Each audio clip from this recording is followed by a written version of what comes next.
Wrap it in prosciutto in this Stanley Tucci recipe, even better. Welcome to Lawyer in the Kitchen. Today we're going to make beef tenderloin with prosciutto, and I'm using it out of this book right here, Stanley Tucci's recipe. I'm going to follow it virtually to the letter. And the only reason it won't be completely to the letter is because I just won't make it, but I'm going to try to do it just like he says. And what do we have? We've got a beef tenderloin. Now, if you're going to get this piece of meat, it's very expensive, as everybody knows. This is essentially what the filet mignon is cut from, usually about that thick, and sometimes it's wrapped in bacon.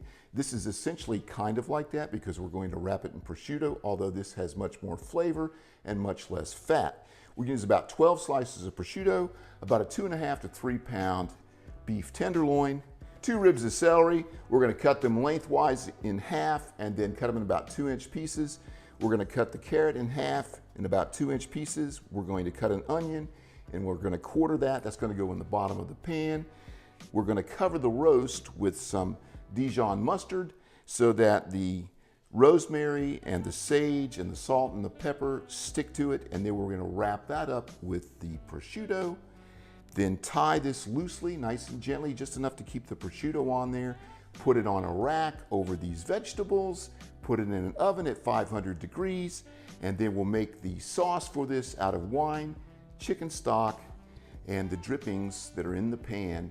And then we're going to take that and put that through a nice wire mesh, and the gravy will take about 5 minutes to make, or the sauce, and then we will have beef tenderloin with prosciutto.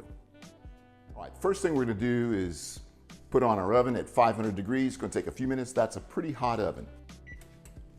All right. Next thing we'll do is get our vegetables ready and get our rosemary and sage cut up. I think we're going to wash this celery. So we're going to cut these in half, right down the middle, and then in about 2-inch pieces.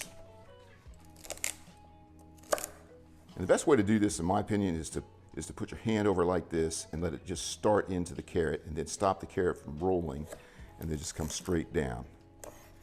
And then once you got it like that, you can flip it over on the cut side.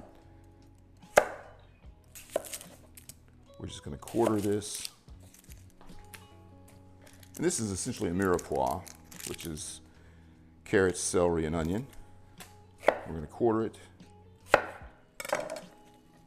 That's everything that's going to go in the pan. I'm going to pull the leaves off of this rosemary.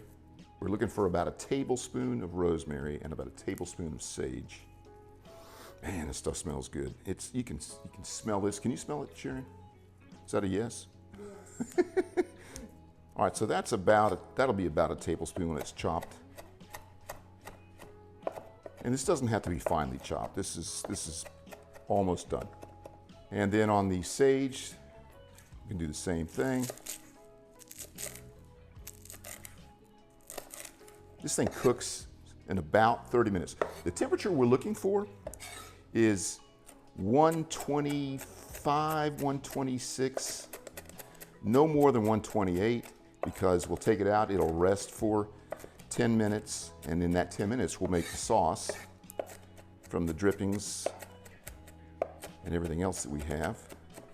We're going to cook it for 15 minutes on one side, and then we're going to flip it over. That's supposed to cook for about 15 minutes, but if it takes less time than that, whatever it takes, don't let this thing get above about 125, 126, if you like medium rare. And it would be a shame not to eat this medium rare. I'm just saying. This is probably more than a tablespoon of sage. So we'll just take that right there. The earliest mention of prosciutto is from the Etruscan period starting in the 9th century BC. Prosciutto di Parma is thousands of years old, and it was in Roman times. Parma, the city where prosciutto di Parma comes from, is a city in Italy, and it's also where the official Parmesan cheese is made. Celtics from northern Italy are said to have first cured and sold prosciutto. Prosciutto is tested during the curing process by using the bones from the horse in the shape of a needle. Some purists frown upon cooking prosciutto at all, but Stanley Tucci, clearly Italian, makes his beef tenderloin this way, so we are in good company. We're going to take 2 tablespoons, or whatever it takes, on the meat. We're just going to coat the meat. And this doesn't have a lot of taste. This doesn't add much to it. It's just something that helps stick the spices on. And we want to cover every bit of it. Mix this up well. And it's a big piece of meat, so we'll put a nice little bit of salt on it. And then some fresh pepper.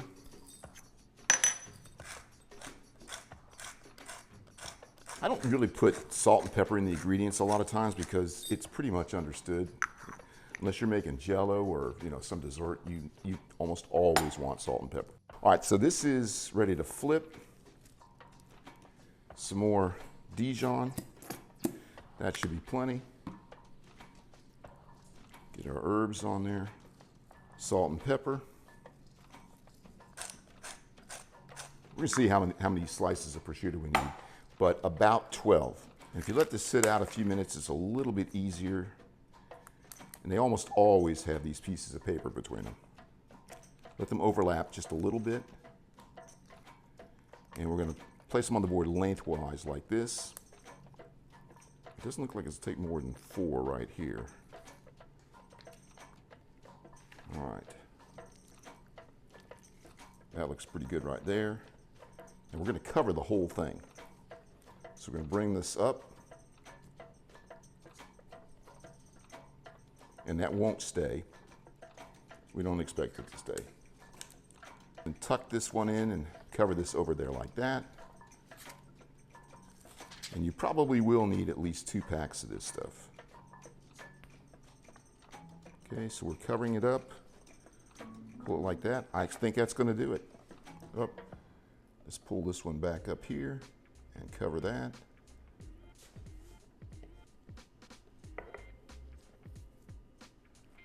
Just enough to hold it together.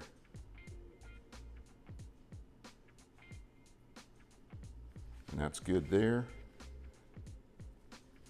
One more.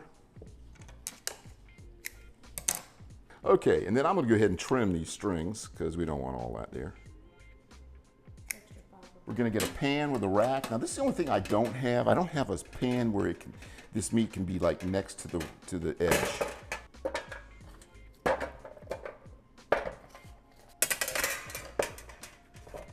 All right, that's pretty good right there. And just a little bit of olive oil.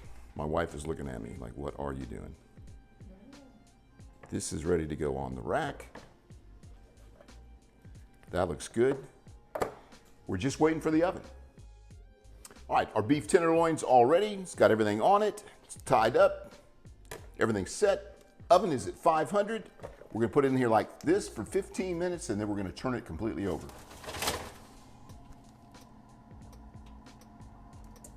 All right, it's been exactly 15 minutes at 500 degrees. We're gonna just pull it forward, just roll it over on its back. There we go. All right. All right. About 15 minutes, but we're going to check it at 10 minutes to see what temperature it is. Okay, we are at exactly 125, a little bit in from the end, so we're ready to take it out and rest.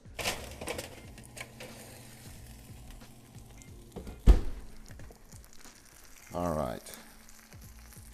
I'm going to do this. Yeah, that's not good.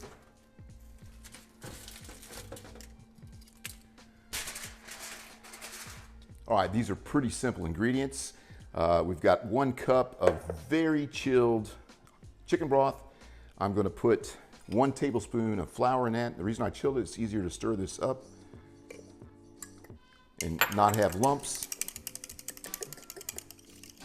And this piece of meat was $20 a pound at Costco, which has the best meats.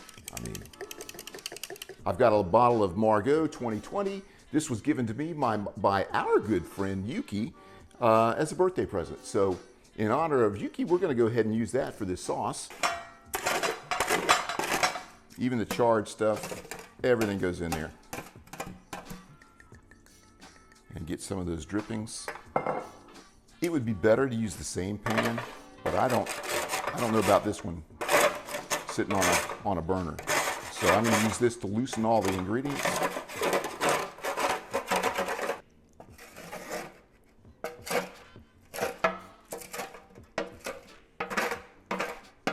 The rest of my half a cup,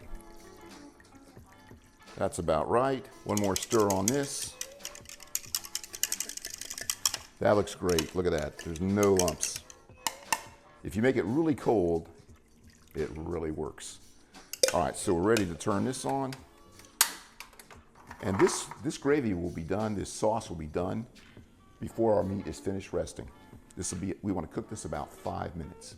It's just a very low boil, just a low simmer, and I'm going to check for taste and salt. Oh, that's going to be, that's fantastic. That is absolutely delicious.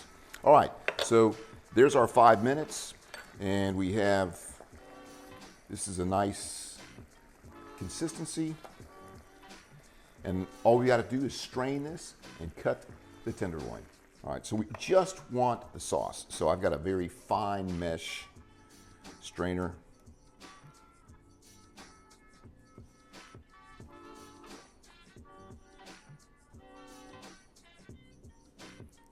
And that is probably going to be it right there for this bowl. And we still have some more. All right, we're ready to test her out, see what she looks like.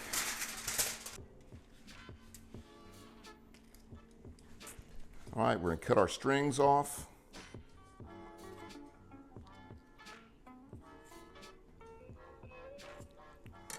All right, you ready to do this?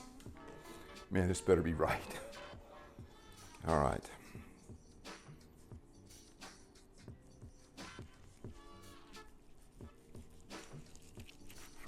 Oh, look at that.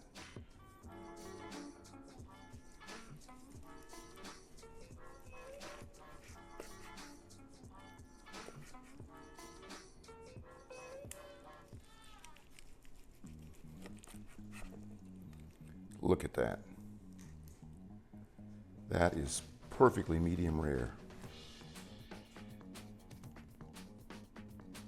All right, got everything plated. We're gonna try this now. I got the sauce here. I put a little bit of sauce, and you just wanna look at the thickness. This is really, really just nice. And I'll tell you what, this stuff tastes fantastic. So we're just gonna drizzle that over here. And I'm gonna have that piece right there. And get just a little bit of that.